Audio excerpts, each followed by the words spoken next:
Moving on to the metaphysical problem, the ontological problem of permanence and change, let's spend some time trying to map our Presocratics in terms of their position on permanence and change. And we talk about naturalism being one position. There's a material cause of the cosmos, and all change is explained in terms of the material. That is, there is change, but it's explained in terms of the material. Second position, fluxism, that the only thing that's real is change. Everything exists is constantly changing. And the final position, that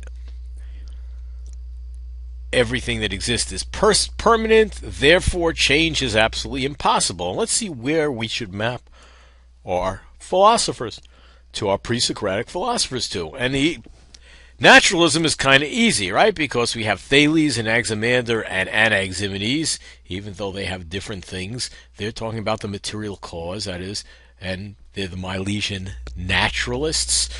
So they take that position that matter is there and change is explained in terms of matter.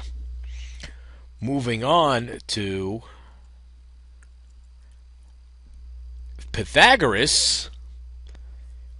When you think about it, Pythagoras' world, it looked like there is no change to some extent, at least when you're looking at the mathematical parts of it. And maybe this is somewhat controversial, but if you're looking at the mathematical parts of it, math, geometry does never change.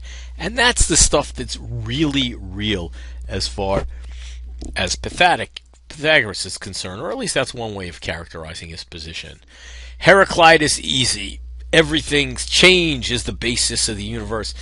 Everything is changing. There was if anybody's a fan of old rock and roll songs, David Bowie had a song, Changes. Look it up on YouTube. If you're thinking that song, if you know the song, think of Heraclitus. Everything's changing.